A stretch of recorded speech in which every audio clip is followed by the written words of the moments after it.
Today's episode, guys, is going to be a little bit of a change of pace from what we normally do here. When I have people share their story, we get into a conversation, because today's guest has something that is extremely valuable, and I'm very excited for him to share it with you. So I have with me today Woody Woodward, and for a little bit of a background on Woody, he dropped out of high school at age 16. So the difference between him and I think he willingly dropped out. I got kicked out. So there's a little bit of difference. Debatable. Me and my principal are still debating that term. It's up for interpretation, but dropped out of high school, age 16, millionaire by age 26, and then broke by 27.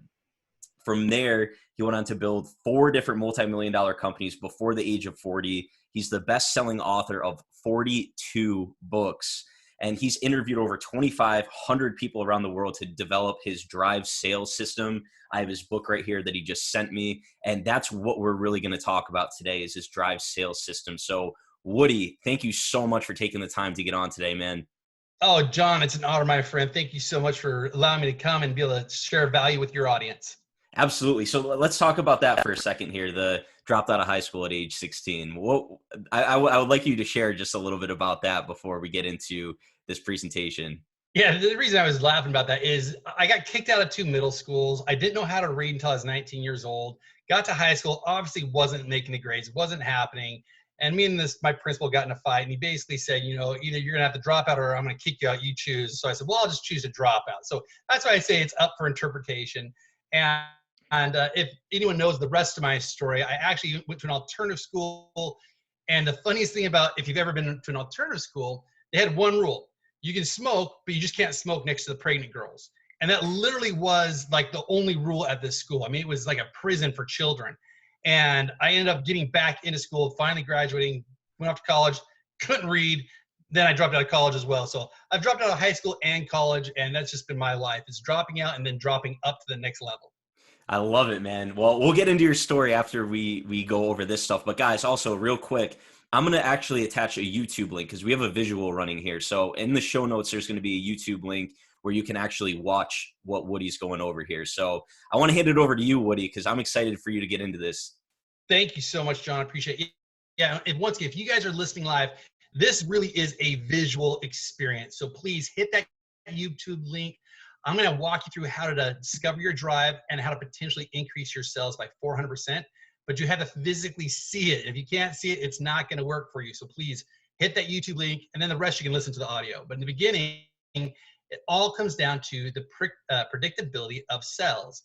I want you to experience it. Pick a number in your mind between 1 and 10. Pick a number between 1 and 10. Now double that number. Simple math, just pick a number between 1 and 10, double that number, add 6 to that number. Now half that number. Subtract your original number.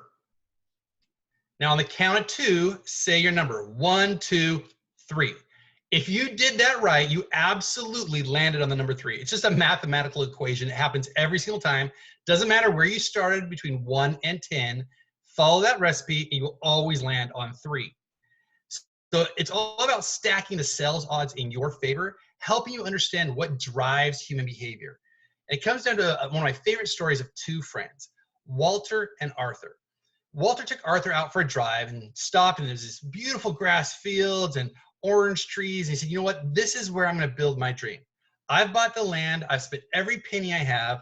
I want you to buy all the surrounding property. Arthur looked around and thought, my friend has lost his ever-living mind. Are you kidding me? There's nothing out here. Why in the world would I buy any of this land? But being a good friend, he's, said, oh, money's tight. I don't know if my wife would get into it or be supportive. And Walter kept saying, no, man, you've got to buy it. I mean, it might quadruple in value. Now Arthur's thinking, oh, come on, man. We're 25 miles from a freeway. No one's coming out here. And lo and behold, 1 year later, Walt Disney opened up Disneyland, and Art Linkletter had the rights to buy all the surrounding property, and he didn't do it. Ironically, the Fujisai family out of Japan saw what was happening. They bought 56 acres across the street from Disneyland for $2,500 that same year. In 1999, they sold that land back to the Disney Corporation for just under $100 million. So whose fault is it that Art didn't see the opportunity? Is it Walt's or is it Art's? I personally believe it's Walt's fault. I believe that Walt did not speak in a language, a buying language, that Art would be inspired to purchase. So for those of you who are in sales, how often are we pitching an idea, giving our options and our product services and our messages, and people just aren't engaging? It's because we aren't engaging their buying language. I have been obsessed with what drives buying behavior. I mean, I sold my first idea when I was 16 years old to Zoomies. I've set up factories in China, Thailand, Japan. I've traveled the Orient. I've sold over $60 million in retail sales, and I'm obsessed with why do people buy? Like, people love to buy, they just don't want to be sold. And in this process of writing these books and interviewing people, I discovered something that I call D.R.I.V.E, and I'm going to walk you through it. So once again, if you're listening to the audio, this is where you absolutely want to click on that or on that YouTube link, because here's the visual of how to go through your D.R.I.V.E. Here's the instructions. I want you to read each of these cards first, then read them a second time, and rank them, put them in order on what makes you feel important, not what's important to you. So for example, work and family can be important to you, but work and family may not make you feel important. Doesn't mean you're a bad spouse or a bad parent. We're talking about that feeling where you really feel connected. You feel on top of that world, on top of the world. You feel like you're doing the right thing at the right time. It's your purpose. That's what makes you feel important. So go ahead and pause this video and literally read these cards, read them a second time. And when you see the D, the R, the I, the V, the E, put those in order based on what makes you feel important. So I'm going to have you pause the video now. All right, now that you've paused it, now that you've come back, let's walk through. Look on a piece of paper. What did you write down? If you chose the green card first, that is director. Directors are motivated by a lifestyle. They want that enhanced lifestyle. They want a clear vision of financial and time freedom, and they want that VIP experience. Now, I'm a director. I'm all about that. John, you're a director. Is that true for you? Yeah, absolutely. Yeah, it's about having that really unique experience. Now, it's not about materialism. It's about lifestyle. And there's a difference. If you chose the pink card, that pinkish color, the R stands for relator. They're motivated by community. So their buying motivators are they want to consult with others, they want a family influence, and they want a product that gives back. So think of like Tom's shoes. An intellectual is the I, it's the yellow card. They are motivated by systems. Their buying motivators are the back office, meaning the detailed, like how does something work, step-by-step actions on how to succeed, and enhancing their intelligence or their expertise. If you chose the V, that's for validator, they want to be admired.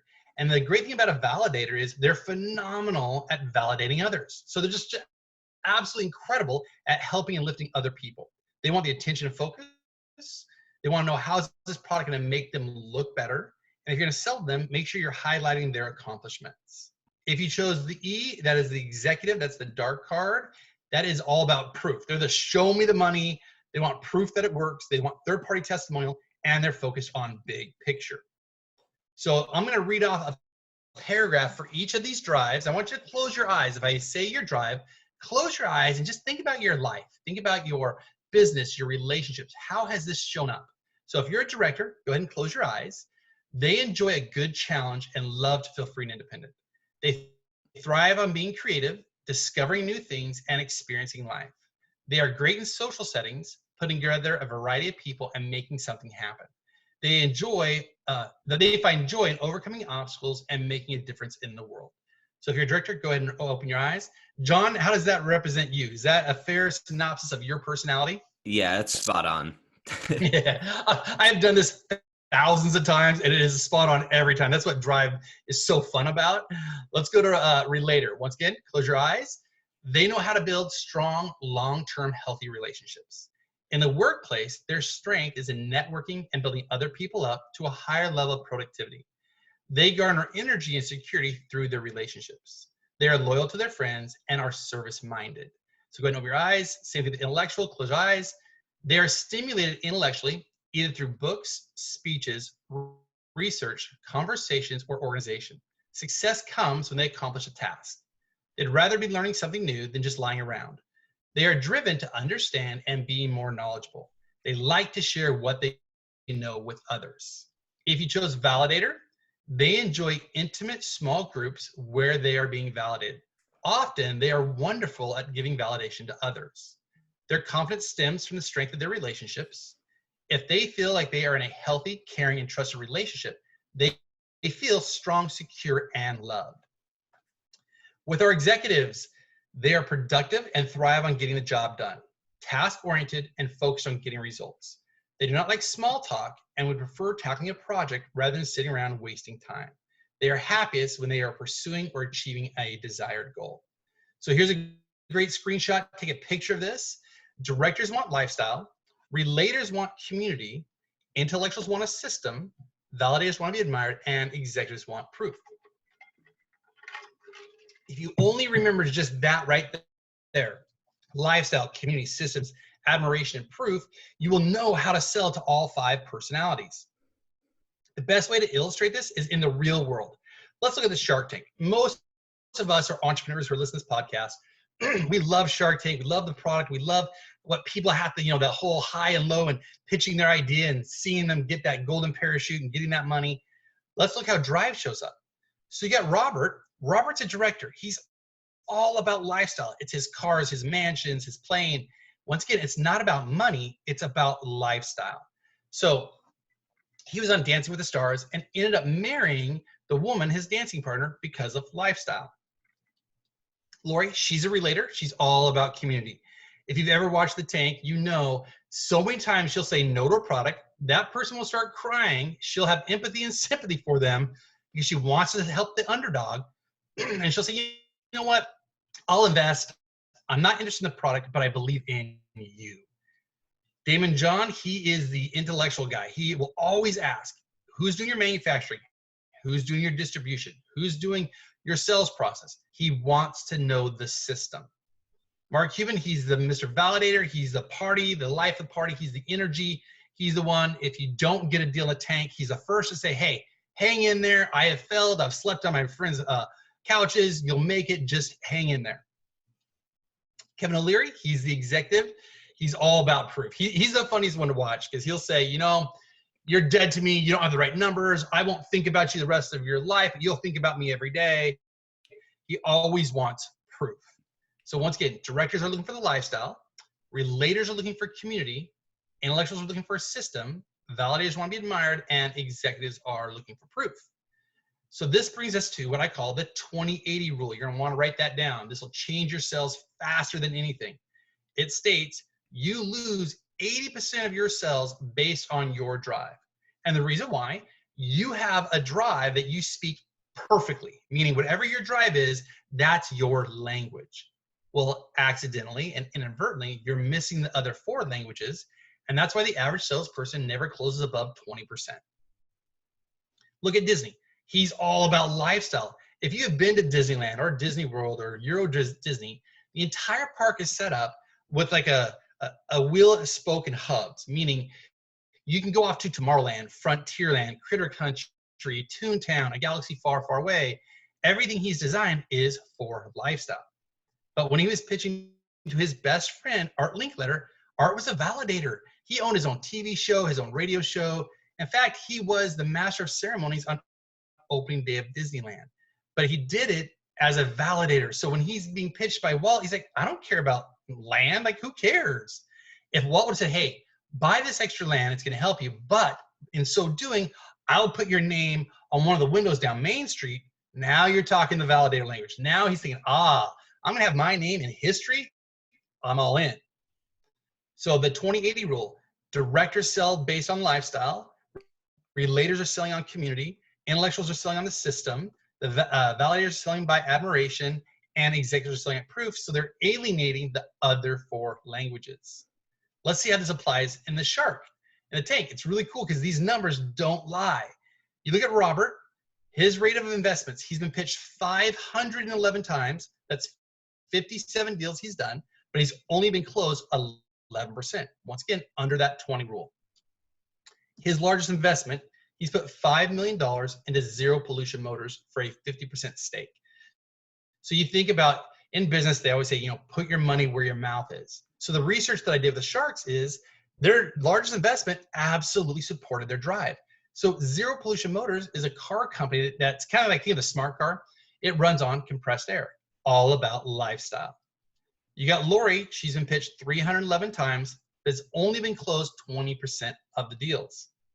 Her largest investment was $600,000 in invested into Ruffle Butts. Now I had to Google that. I wasn't sure what I was going to find when I Googled Ruffle Butts. I was kind of nervous, but it's a kid's clothing line. So a relator is looking for community. Children are our future. That's where she's putting her money. Damon John pitched 407 times, but only been closed 15%. Now he has 3 of the largest deals, or I should say his 3 largest deals are all the exact same price. He invested $500,000. All of them are very tech savvy type system oriented businesses. So one of them is Hells Bells Helmets. So think about, you've got to manufacture a helmet. It's going to protect the brain. You got to get DOT government approval. You want an intellectual running that company or investing in that company. Mark Cuban. I put this one in green for those of you who are watching the PowerPoint. He has been pitched the second to least amount of times, but he's done the most amount of deals, still only being closed 19%. And I thought, well, why has he done the most deals when he's been pitched second to least amount? As a validator, he wants to lift and support other entrepreneurs. That's why he's done the most deals. His largest investment was $2 million into 1031 Productions. And I had to Google that. I wasn't sure what it was. It is a party company. So Mr. Life of the Party bought a party company for the validation, because now he can throw these huge lavish parties east to west coast. It's hysterical, because as a validator, that's where he put his largest investment. Now you got Kevin O'Leary. I put this one in red. He has been pitched the most amount of times, but has been closed the least amount of times, because as an executive, they want the most proof. His largest investment was $2.5 million into Zips. Zips is the company that owns the patent on the individual wine glasses. You know, they have that film on it. You peel off that film and you can have your wine glass. So you have to ask yourself, what's the most profitable, most successful industry in the world? It's got to be liquor and spirits. So that's where he put his largest investment. So when you understand the D.R.I.V.E sales system, what it's really allowing you to do is have the potential of increasing your sales by 400%, because what you're doing is you're not just speaking your drive, you're tapping into those 4 other drives. So has anyone ever closed all the sharks at once? Yes. Charles Michael Yim in season 5, episode 2. He was seeking $250,000 for 10%. Now his product wasn't very sexy, if you will. It's called breathometer. You plug it in your phone, you blow into it, tells you whether or not you're intoxicated, allows you to, order a Lyft or an Uber or taxi. So very needed, but not super sexy. But what he did was genius. And he did it subconsciously. He started answering each of the sharks based on their individual drives. What happened is the sharks started fighting for more ownership and a larger investment. To the point, our executive, Kevin O'Leary, said, you know what? Let's have you walk out. They negotiated amongst themselves, and they actually gave him $1 million instead of $250,000, which was a 400% increase. Now, once again, he did this subconsciously. Imagine what you could do if you knew drive, you knew your customer's drive, and how your product met their drive. You would easily see potentially a 400% increase in sales. So what that allows you to do is to go from that 20-80 rule to the potential of 100% of all the individuals you're talking to. But what's at the root of all sales? Like, I love, being a high school dropout, not knowing how to read until I was 19. I'm a simpleton. I look at very complex things and I break them down to the most simple, understandable, bite-sized element. And what I have found at the root of all sales is this very one thing. If you think back to the 1990s, there was a TV show called The Drew Carey Show. It had 9 seasons, did 233 episodes. Simultaneously, Drew Carey was also the host for Whose Line Is It Anyway? 9 seasons, 219 episodes. Ends up having a net worth of $165 million. So extremely successful in the TV space. So he quits his job, he's done, he's retired, and his producer calls him up and says, you know what? Actually, it was his manager. His manager calls him up and says, the guys over at CBS want you to come in and audition for The Price is Right. And Drew said, are you kidding me? That's an old man show. Bob Barker's done it for 35, 40 years. I'm not going on that show. Says no to them. A couple months go by. Manager calls back up. CBS really wants you to come in. Will you please just come in and interview? Now, this is Hollywood. It's all based on relationships. So he's like, fine, I'll come in, whatever, I'll come in. So they're sitting there, and you've seen the body language. Arms are folded, feet are folded. He's just looking down, not interested at all. At the very end, the producer said, Drew, what do you love to do? So in essence, he's tapping into his drive. What are you most passionate about? What do you love to do? Drew sat for a second, thought, I love to give big tips. He grew up poor, and now that he has money, he loves to give big tips. And the producer said, that's great. On The Price is Right, you get to give big tips every day. In that moment, and this is what I want to talk about, this is the root of all sales. It's called a reassociation. In that moment, all of a sudden, Drew saw himself giving away cars and campers and vacations and trips and all these wonderful things, all for free, because he loves to give big tips every day. So write this down. Your behavior will not change until a reassociation occurs. And a reassociation is nothing more or less than your brain relabeling the value of something. Why does this mean something to you? It changes the value in your mind, like, oh, this is what I need, or oh, I no longer want that. So when Drew said The Price is Right's an old man show, that's his first association. When the executive producer said, but Drew, what do you love to do? And Drew says, I love to give big tips. And the producer says, you know what? That's great. On The Price is Right, you get to give big tips every day. That reassociation, the relabeling of his brain, he said, well, wait a minute. No longer is this an old man show. This is a show where I get to give away cars and campers and trips. That behavior shifted. So all marketing is a reassociation. Everything that your product is supposed to do in the marketplace, all the marketing is designed to create a reassociation. So think about this one. Diamonds are if I ask you that, diamonds are you're going to say a girl's best friend. Now that ad hasn't ran for 50, 60, maybe even 80 years. But the De Beers company partnered with Marilyn Monroe and the producers of the movie, and they created this whole ad about diamonds are a girl's best friend. If I ask you a diamond is, you're most likely to say forever. Another ad by De Beers convincing people that a diamond is forever. If I ask you, how much should one spend salary-wise on a diamond? Most of you say, well, 2 months. Also from the De Beers company. That's just a marketing. You're reassociating in your brain that, oh, a diamond is forever. Oh, if I'm going to buy a diamond, it should spend 2 months salary. Do you see this 80s ad? Where is the beef?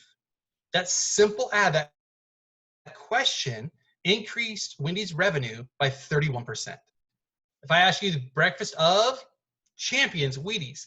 Now, no champion has ever gone into the Olympics or into the ring or into the race car and said, you know what, I need a bowl of Wheaties before I get started. That's just like compressed sawdust and sugar. It's nasty. But the marketing is, oh, you want to be a champion, eat Wheaties. My favorite candy of all time, M&M's, melts in your mouth, not in your hand. Another reassociation. So when you look at your product, you have to think about your potential client and ask, what's in it for me? Meaning them. What's in it for them? If they're going to buy your product, your service, your message, what's in it for them? What is the reassociation that they need to have that will absolutely benefit them that your product solves? So I'm going to change the phrase from the behavior does not change until the reassociation occurs to the sale. The sale will not happen until a reassociation occurs. I believe you get compensated in direct proportion to the problems you solve. Let's look at Michael Jordan. He was Rookie of the Year, 6 times Finals MVP, 9-time All-Defensive, 11-time All-NBA, 14-time All-Star, played in 1,078 games, scored 32,292 points, has 6 champion rings, and in his 15-year, his career earnings were only $90 million. Now, why would I say only $90 million? That's a lot of money. Because last year, Nike paid him $134 million in royalties alone. And he didn't have to lace up his sneakers. He didn't have to break his sweat. He didn't have to punish his body the way he did for 15 years, making $90 million. He got paid 1.5 times his 15-year earnings in 1 year. Why? Simple. He solves a problem for Nike. He is 10% of all their sales. His brand is $3.2 billion globally. And for that, he gets a royalty. His career earnings were 90 million. His corporate sponsorships were 1.7 billion. That's the reassociation. He's being compensated based on the value that he's creating for other companies. Look at Sarah Blakely, who the inventor of Spanx. She started with $5,000 in her garage, has sold over 20 million pairs to men and women, giving her a net worth of $1 billion. Sergey Brin, the co-founder of Google, said, it's very easy to be a billionaire. Solve a $10 billion problem. So if you want to increase your wealth, you want to increase your sales, all you got to do is solve more problems. So what problems do your products or services solve? So even pause for a second, pause this video, pause the audio, sit down and write that down. What problems do your products or services solve? When you can get very clear on that, you now know how to market the solution to those problems. I'm going to make it even easier for you and break it down specifically to the drives. So you look at the individual drives, a director, here's their challenges. These are the problems that they're facing. And as I read these, John, I'm going to ask you if it resonates with you. They don't feel free and independent. They're not pursuing their life's purpose. They're not experiencing life the way that they want. So John, when you feel challenges in your life, would you agree with that? Those are the problems you're facing. Yeah, I mean, some of my biggest, I think, obstacles I've overcome come from the fact that I didn't feel free and independent. And that was like the biggest motivator for me to crush it with entrepreneurship. So absolutely. Beautiful. So if you're going to sell to a relator, they feel insecure in their relationships. They have the influence, they don't have the influence they want, and they're exhausted from giving too much. When you're selling to an intellectual, they can't find the information they need. They have what we call paralysis by analysis. They're looking and consuming so much information, they can't make the right decision. They don't feel organized. So if your product or your service or your message will solve that problem, you'll have no problem selling to an intellectual. When you're selling to a validator, they're exhausted from serving their team. So validators are phenomenal at being the team cheerleader. So they're exhausted from taking care of too many people. They feel disrespected from the people they care about, not feeling recognized for their contribution. So if your product can solve those problems, you will have no problem selling to a validator. And with our executives, same thing. They don't feel they're in control. They don't feel like they're winning in their life, their business, or their relationships. They feel overwhelmed by too many goals. So they put all these massive goals in their life because they want to achieve, they want to win. And when they can't, they feel frustrated.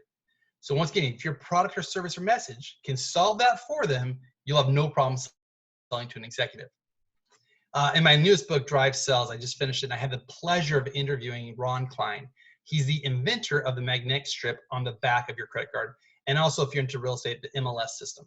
And as I was interviewing him, he's an executive, so he's all about proof. And he said, Woody, I don't sell ideas, I sell benefits. And that really shifted. That was a reassociation for me. A lot of times people are selling ideas or concepts. No, you have to sell the benefit. What does the benefit of your product do for someone? So if you're selling to a director, does your product have a wow factor? Is it visually stimulating? Does it make their life more engaging? Does it help them feel free and independent? Does it help them feel more creative? Does it help them with their appearance? If it does, you'll sell to a director all day long. When you're selling to a relator, does your product help their community? Does it connect them to the ones they love? Will it help? Will it make them look like a leader in their community? If it does, man, you can sell them no problem. When selling to an intellectual, do you have clear step-by-step instructions? Does it save them time or money or even energy? Does it make their life easier? If it does, you got an instant sale. When selling to a validator, does your product make your client look like a rock star? Will it bring them positive attention from other people? And does it help them serve their teams? If it does, you got another client right there.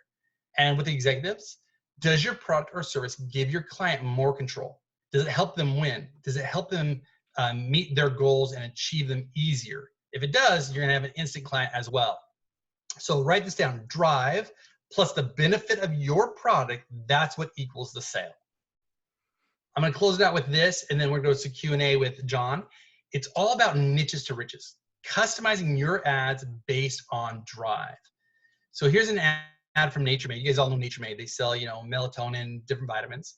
Individuals lose sleep each night, costing them $315,000 of lost wages over their lifetime. Get sleep, get melatonin. Now here's what's fascinating. Everybody needs melatonin. It's a product for everyone. But in Niches to Riches, in my book, it's in chapter 8, what it does is it teaches you how to market to one specific drive. Now they can make 5 separate ads, but they're targeting in this one with the languaging, with the picture, based on executives.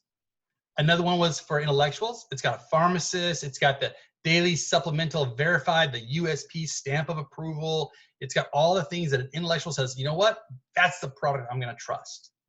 When they're selling a prenatal vitamin, and once again, prenatal vitamins are for all women, regardless of their drive.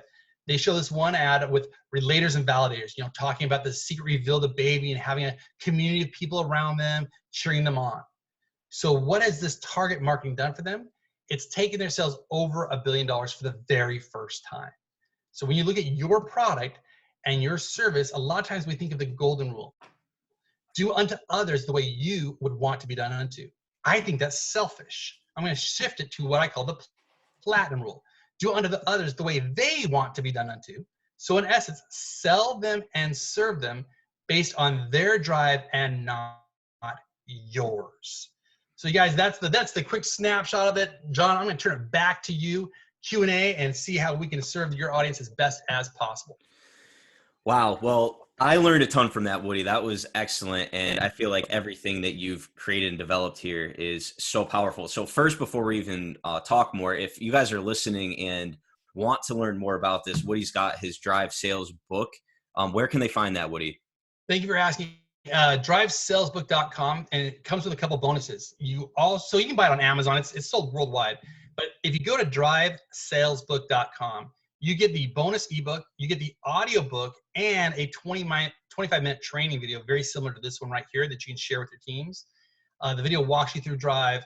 And so you can buy one book at $25, 3 books, 20% off at $20 a piece. But if you got large teams, you want 10 books, basically we give them at the wholesale price at 40% off, so $15 a book. So DriveSalesBook.com will do it for you.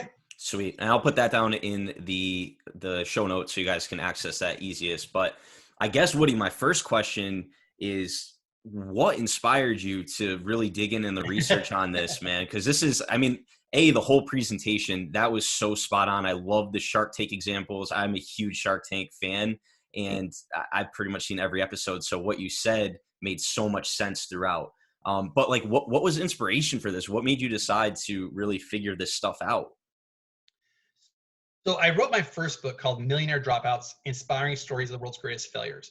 And I had read over 1,000 biographies. I cataloged all these dropouts and how they dropped out and why they dropped out of elementary, middle school, high school. I'm in the middle of this book, and my wife said, you know, I really feel inspired. You have to read How to Win Friends and Influence People. I'm like, babe, I mean, my brain is bleeding. I can't read one more word. My eyeballs are falling out. She's like, no, I'll take the kids, go to the library, read it. So I go there, second chapter, first page, left-hand side, there's a quote by Dr. John Dewey. The deepest urge in human nature is the desire to feel important. Now, in my mind, I'm like, that's not true. I don't want to feel important. So I'm gonna prove this guy wrong. I'm gonna go interview a bunch of people and prove him wrong. He's been dead for 57 years. Why the heck am I trying to prove him wrong? But in the process of trying to prove him wrong, that's where I actually proved it right. I interviewed over 2,500 people. Our website interviewed tens of thousands of people. And I found that everybody has 5 to 7 characteristics that make them feel important. And that's where I developed the Drive. Now, it's been a 15-year process. We put $2 million into research. And it started out as I theory, then law of importance, then emotional fingerprint. And it just gravitated now to the Drive cell system, where people can identify who they are. More importantly, identify what other people are and help communicate on a higher level.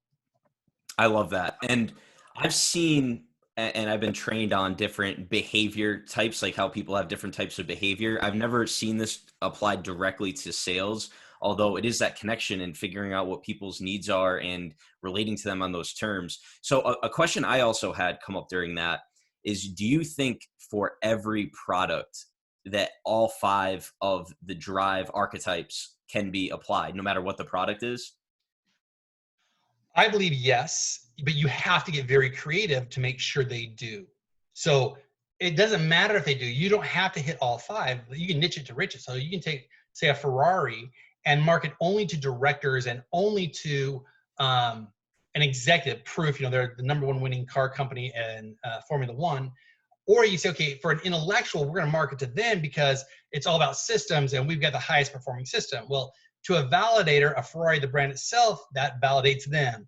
Now, related to their community, it depends on, are you talking a community of executives? Are you talking a community of entrepreneurs? Then it applies.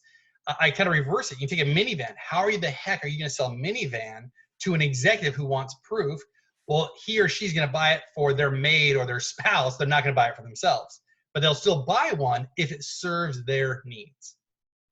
Gotcha. And I love what you said there. And I want to check out your book, Niches to Riches, as well, because I think that's such an important concept too, because so many people start and they want to cover such a broad area or do so many things.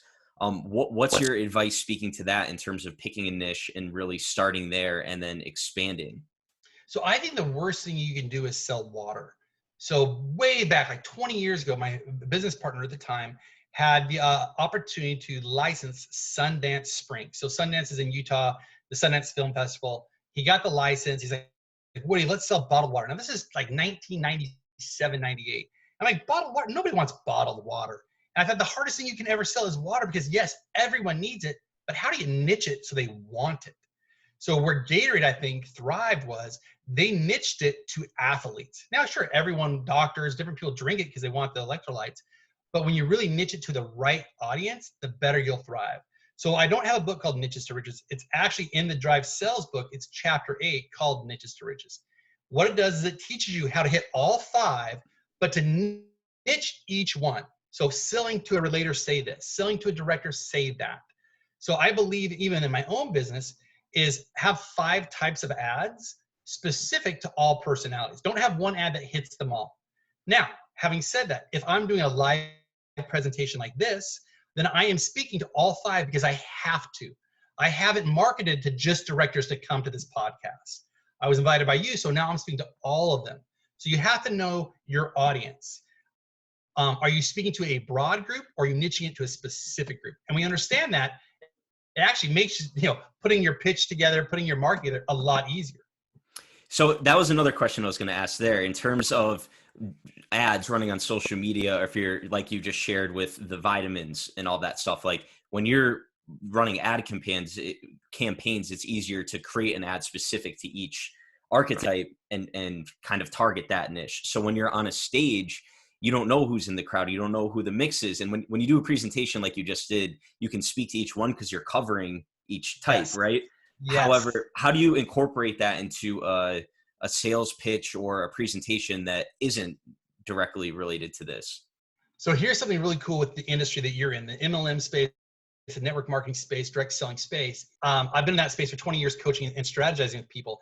Whenever I go to a company, I will ask, I want to interview the top 3 to 5 distributors. I want to see what their drive is, because their drive is what's attracting the other people in the audience. So if I find the top 3 salespeople are all executives, there's a huge chance that 80% of that audience is going to be executive. And I've done that. I've stood in the audience and said, okay, I interviewed so-and-so. He or she's an executive. How many here are executives? And like 70 to 80% raise their hand. So if you don't have that opportunity, what I will do is, and for those of you who are watching this, go back and look. I use specific pictures each time to engage you. I use imagery based on each drive. So if I'm going to be on Facebook advertising, it's very easy to, based off career, profession, where they live, what their favorite hobbies are, what groups they like, you can pick your ads very specifically. But if you are doing broad, then you want to hit all 5 as much as you can. I love it. So just rotate it through, make sure it's all incorporated throughout your presentation. And especially like on your pitch, when you go to close, so a lot of very large speakers will hire me to help them craft a very high 6-figure, 7-figure speech. And what I mean by that is when you go to pitch your product and you're pitching to a large audience, you've got to make sure that you address all 5 drives, because if not, subconsciously, they'll tune out.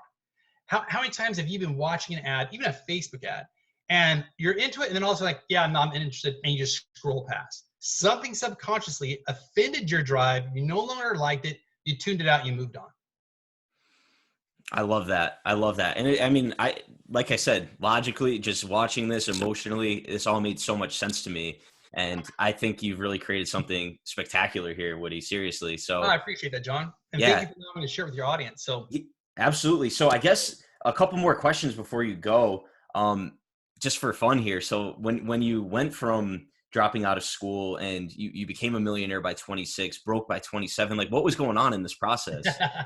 so that was 1999. That was the whole .com bomb.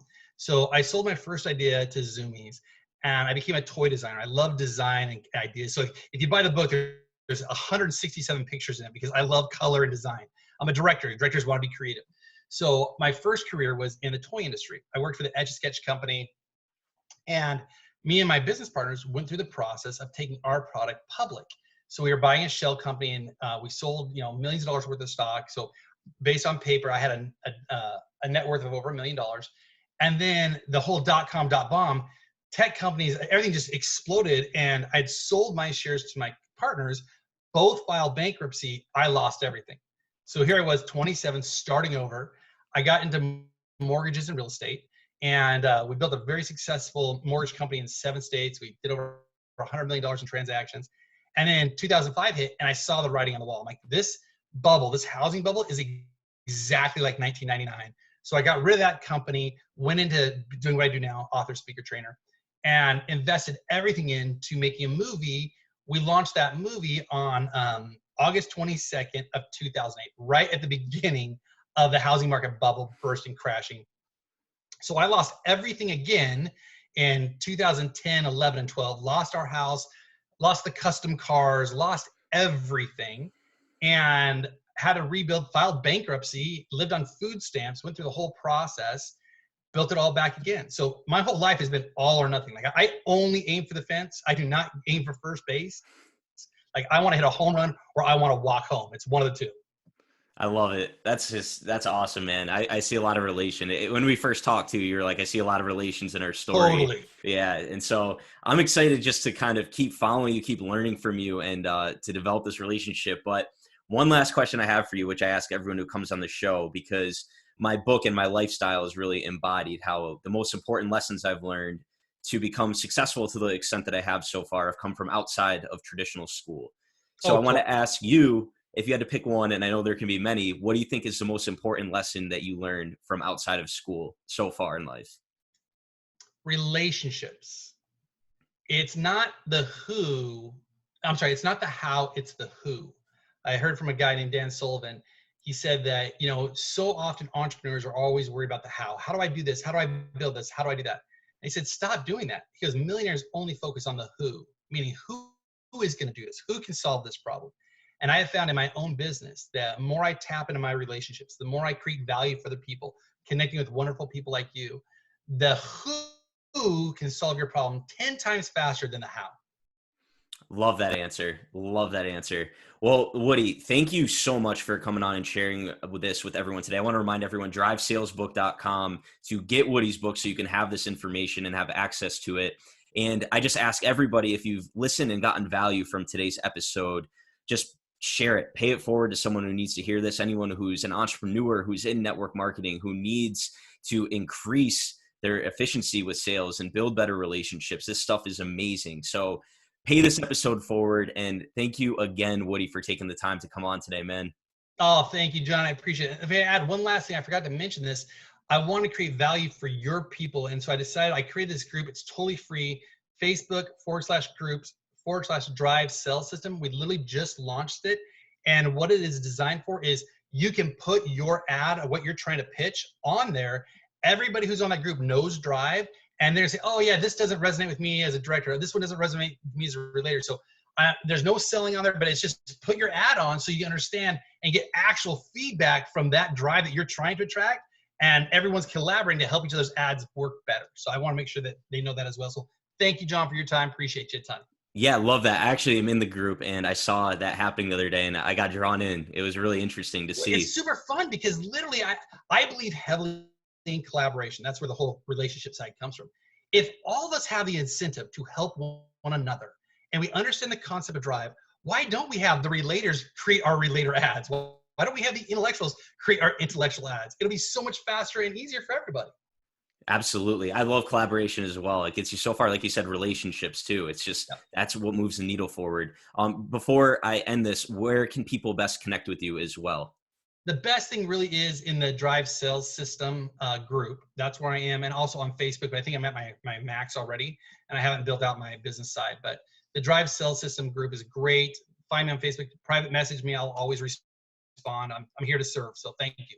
Awesome. Well, thank you, Woody. Thank you guys for tuning in today and listening to this episode, and we will catch you next time. Later, everybody.